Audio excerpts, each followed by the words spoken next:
Acura's performance image falls off precipitously once you get past the NSX. But the division has announced steps to spread the sportiness to the other vehicles in its lineup. The Acura Type S trim will return to multiple vehicles. After nearly a decade in which the high-performance trim has been absent from the brand, Acura also announced a new turbocharged V6 that will be an Acura-exclusive power plant. Last seen on the 2008 Acura TL, the Type S came with a 286 HP 3.5-liter V6. In place of the standard TL's 256 HP 3.2-liter.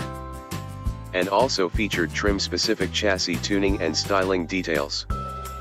While Acura didn't reveal which vehicles in its current lineup would receive the Type S treatment, a recent filing for the trademark TLX Type S leads us to believe the midsize sedan will be among the first models to get the sporty upgrade. Along with the return of Type S, Acura also announced that it is developing a new turbocharged V6 engine that will come exclusively with all-wheel drive, which will find its way into multiple products.